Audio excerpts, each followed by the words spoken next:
Hi guys, welcome to my channel. I'm going to tell you a little bit today about my experience living in Central America, and I will answer some of the questions that I'm often asked about my life here in Guatemala. So one of the things that I think I get asked the most often is it safe? Is it safe living here? And I would answer that the same way that I would ask someone if they asked me that when I used to live in Michigan or in Ohio. I would say some places are and some places are not. So yeah, just like any other place, sometimes in the bigger cities, you're more likely to have some trouble, some crime. I mean, that's just the nature of cities, you know. The bigger cities kind of can attract some drama, some trouble, some crime. But a lot of the smaller ones, especially at Lake Atitlan, which is where I am currently, it's very nice. And most people that travel there, they feel very safe. I have been living here for about 3 years and I feel pretty good. I mean, of course, there's an occasional, I don't know, drunk or something that tries to talk to you. But for the most part, people mind their business. People keep to themselves. I like the culture and the people very much. They are very demure, very hardworking people from very early in the morning to late at night. So I have nothing but respect for the people here. The cost of living. That's another question that I'm often asked about is, what is the cost of living like? Because I think sometimes people have this idea that you can live extremely cheaply here in comparison to the United States. And for me, that's also yes and no, okay?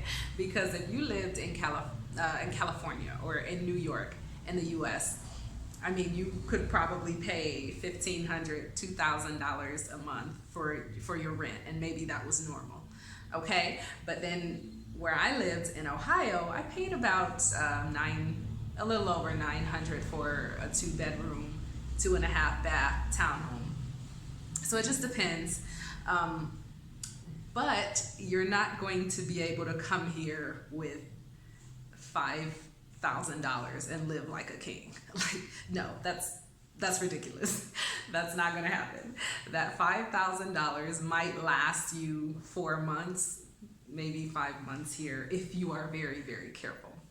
So yeah, like it is cheaper, definitely much cheaper, because I am able to work part-time and support myself completely here by working online part-time. So it is cheaper. It's just not, I don't think people have the right idea about how cheap it is when they choose to move here. I think they're expecting it to be much cheaper.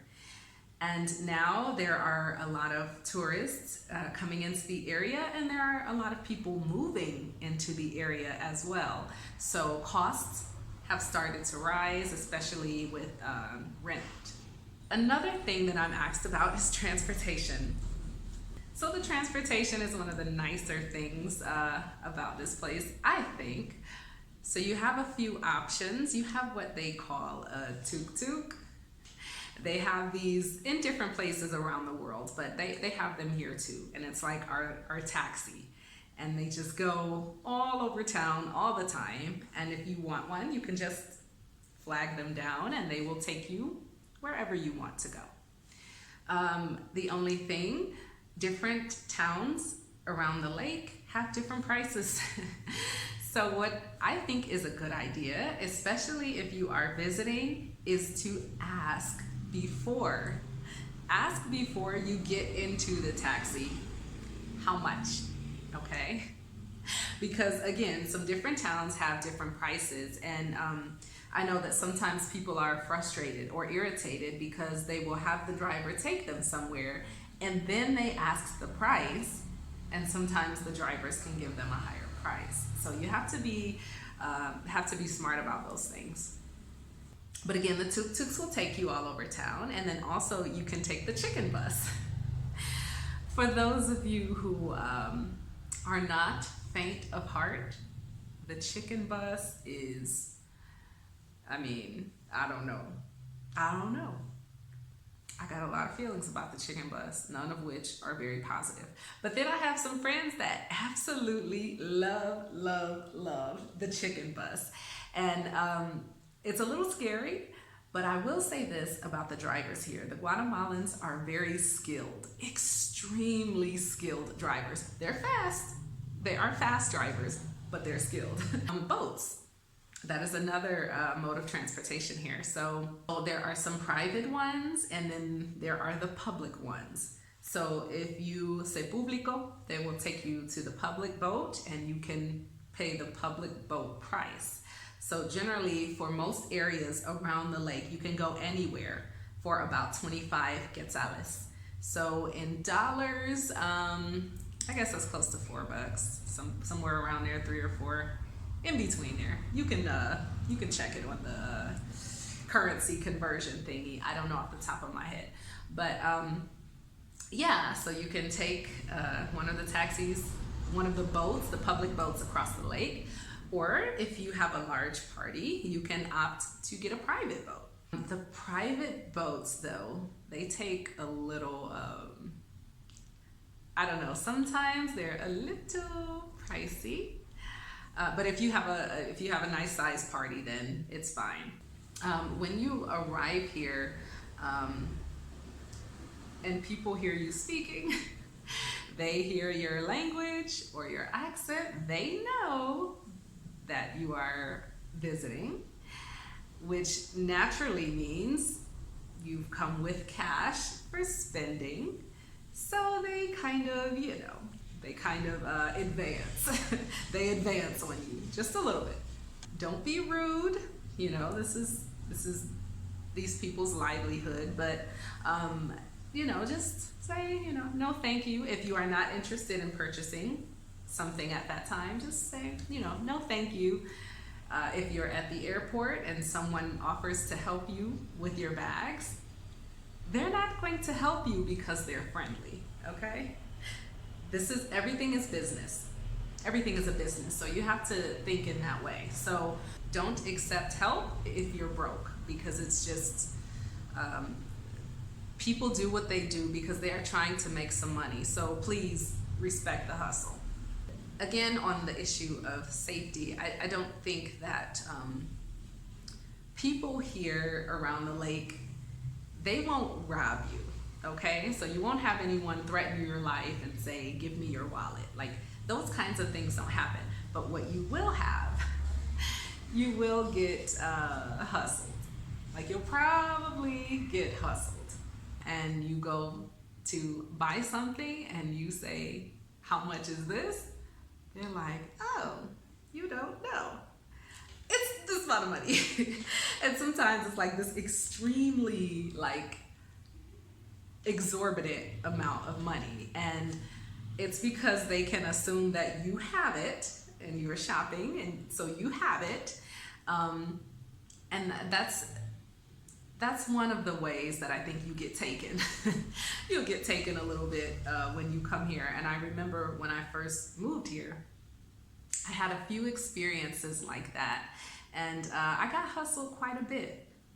But I guess after a while, they got used to seeing my face here, and also I learned the value of things. That's your power there, is to learn the value of things. If you are visiting, you probably don't have that kind of time. So what I would suggest for you to do is to try a few different places, because some of them have the same things or similar things.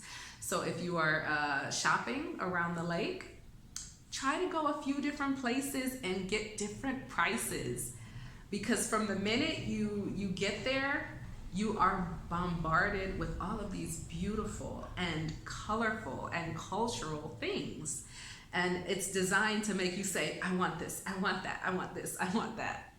But you have to pause If you like something and say, okay, that's nice, how much is it? Okay, well, I'm gonna do some more shopping around and maybe I will come back to you. So I think that's a good way to help you, I don't know, get a decent deal, get a fair deal when shopping here. Food is moderately priced, and there's some nice places to eat here around the lake. There's a place called El Dragon. It's like a hotel in San Marcos. Fantastic and beautiful aesthetics, beautiful scenery. In Pana, there's a place called The Deli, which is really nice. A restaurant called Guajimbo's, also very nice. If you want the more casual dining experience, there's a restaurant there called Mr. John's. In San Pedro, San Pedro actually has lots of good places to eat. Take your pick in San Pedro.